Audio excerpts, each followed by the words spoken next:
seorang wanita, juga seorang sastrawan yang lahir di Medan, Sumatera Utara pada tanggal 2 April 1970, telah banyak menelurkan karya-karya sebanyak kurang lebih 50 judul buku, juga telah banyak menulis naskah-naskah drama, dan telah meraih banyak penghargaan. Beliau adalah Helvi Tiana Rosa dan telah ada bersama saya di sini. Halo Mbak Helvi. Hai. Mbak Helvi, pertanyaan pertama dari saya adalah, menurut Mbak Helvi itu menulis itu apa sih? Menurut saya menulis itu adalah memahat peradaban. Ya, dan menulis itu artinya kita meninggalkan jejak yang nyata pada kehidupan kita. Nah, sebenarnya cita-cita pertama kali itu menjadi penulis atau ada cita-cita selain itu sih? Cita-cita saya pertama kali itu sebenarnya ingin menjadi guru yang penulis. Guru yang penulis? Iya, dan alhamdulillah tercapai ya. Jadi dari dulu saya ingin sekali bisa mengajarkan anak-anak lain, entah itu menulis atau apapun, pokoknya ingin jadi guru. Nah, tapi menurut saya apapun profesi kita itu bisa digandengkan dengan profesi menulis. Kapan Mbak Helvi merasa menjadi seorang penulis profesional dan kenapa? Saya merasa mulai menjadi penulis yang benar-benar menulis itu pada tahun 1988. Kamu belum lahir ya? Lahir. Sudah ya. 1988 itu pertama kali saya memakai jilbab. Dan waktu itu saya sudah menulis di beberapa media. Nah, kemudian ketika sudah pakai jilbab itu saya mulai melihat bahwa ada kekosongan nih. Kekosongan dalam artian sebenarnya ada pasar. Ada pasar untuk media untuk menulis karya-karya bernuansa Islam. Terutama untuk remaja. Waktu itu saya baca kan ada karyanya Buya Hamka, ada karyanya Jamil Suherman, ada karyanya Muhammad Diponegoro. Tapi itu karya sastra yang mungkin kalau untuk remaja mungkin susah ya, mungkin tidak begitu familiar. Nah, karena itu harus ada jembatan di antaranya. Nah, saya pikir saya mantap, saya ingin mengisi kekosongan itu dulu sebagai batu loncatan saya menjadi menjadi penulis yang lebih serius lagi. Jadi saya menulis karya-karya remaja dulu. Ada nggak sih sosok penulis yang Mbak Helvi idolakan, dan entah itu luar atau dalam ya, yang istilahnya, dan seberapa besar berpengaruh terhadap karya-karya yang Mbak Helvi ini tulis? Saya sangat suka pada Muhammad Iqbal, itu dari Pakistan ya. Kemudian Rumi, Jalaluddin Rumi, dan banyak lagi sastrawan lain. Kalau dari Rusia saya suka Chekhov, ya. Kemudian ya banyak sekali lah yang saya idolakan. Tapi yang paling saya suka itu Muhammad Iqbal dan Jalaluddin Rumi. Kelihatan sih sedikit-sedikit saya mencoba gitu untuk melalui jalan yang mereka tempuh. Misalnya mereka banyak mengangkat mengenai hubungan dengan Tuhan dan sebagainya begitu ya. Kemudian kalau dalam negeri dari saya SD saya sudah baca karya-karya Danarto, Putu Wijaya, Taufik Ismail, Rendra, Sapardi, Sutarji, seperti itu. Jadi memang dari kecil sekali saya sudah dari mulai bisa kelas 3 SD lah.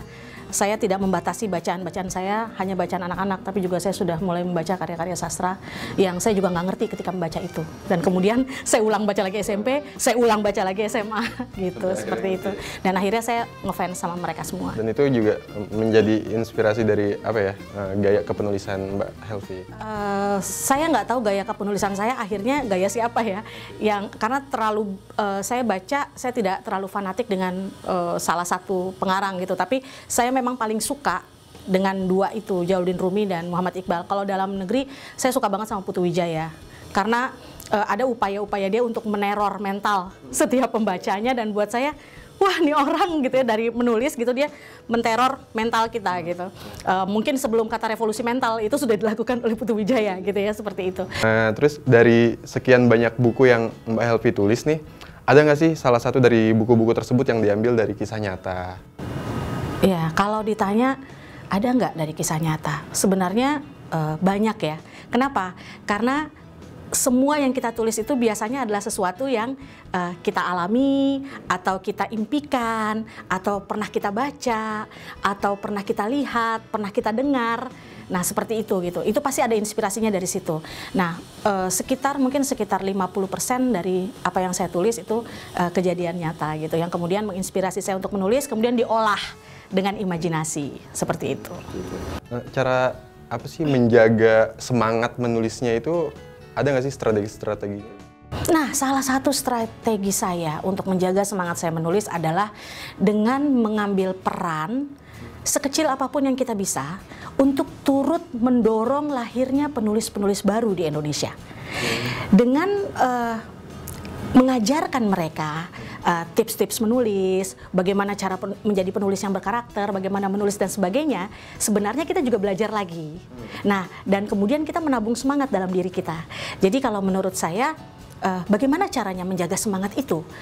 Ya, kita harus mau berbagi dengan yang lain, kemudian menghidupkan nyala-nyala itu, ya, menghidupkan nyala semangat itu di mata yang lain, di dada yang lain, sehingga kemudian kita makin bersemangat bersama-sama. Nah, karena itu salah satu peran komunitas adalah kita bisa saling menyemangati.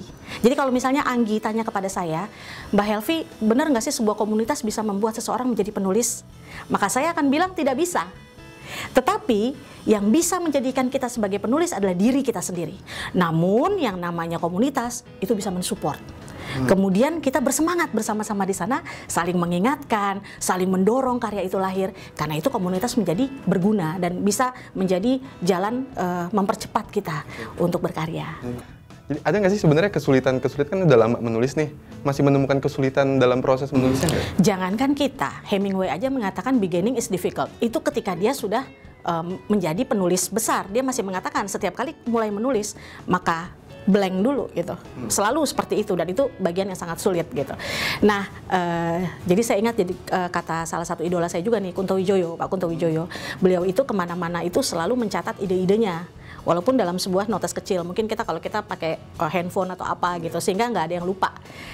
Setiap kali kita mau menulis, kita sudah punya bank naskah atau bank ide, ya, dan kemudian kita tinggal membuat tulisan itu bernyawa begitu ya. Tapi sekali lagi beginning is difficult. Mulai depannya apa sih gitu. Nah, karena itu saran saya sebagai seorang penulis, kita jangan langsung menjadi editor. Jadi kalau mau menulis, ya udah kita nulis aja. Apa saja, udah tulis aja dulu. Nanti kalau sudah selesai, baru kita coba untuk mengedit tulisan kita kembali. Kesibukan terakhir Mbak Helvi ini sekarang lagi ngapain? Ya, sekarang saya juga sedang mengamati perkembangan Forum Lingkar Pena. Saya sangat bahagia bahwa Forum Lingkar Pena yang lahir tahun 1997, kemudian sekarang orang-orangnya yang kami bina sama-sama itu sudah menjadi orang-orang yang juga bisa membina yang lain, dan kemudian muncul forum-forum sejenis Forum Lingkar Pena dari mereka untuk membuat semacam akselerasi supaya bangsa ini makin banyak yang terlibat menulis dan baca, juga bekerja sama dengan teman-teman yang lain.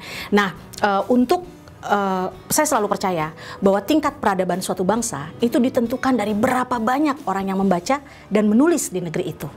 Nah, karena itu kita semua harus mengambil peranan, sesibuk apapun kita, mungkin di rumah dengan keluarga atau mungkin di luar ya, di sela-sela kegiatan kita. Nasihat yang sering Mbak Helvi sampaikan kepada mereka penulis-penulis pemula gitu yang baru belajar tuh apa biasanya?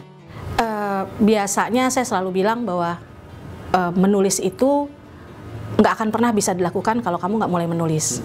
Jadi saya teringat perkataannya Kunto Wijoyo lagi nih. Beliau memang idola saya, kata Kunto Wijoyo, kalau kamu ingin menjadi penulis hanya ada 3 cara. Yang pertama menulis, yang kedua menulis, yang ketiga menulis. Kalau setiap hari kita bilang pengen jadi penulis, mau jadi penulis, tapi nggak pernah mulai menulis, maka sampai kapanpun kita tidak akan pernah jadi penulis. Menulis sama dengan main kungfu, menulis sama dengan berenang, menulis sama dengan belajar naik sepeda. Artinya kalau mau jadi perenang langsung terjun ke air, mau jadi penulis harus langsung menulis. Oke, terima kasih Mbak Helvi atas bincang-bincang di Writer Corner hari ini, sangat bermanfaat sekali, dan sampai jumpa di acara Writer Corner berikutnya di Alinea TV.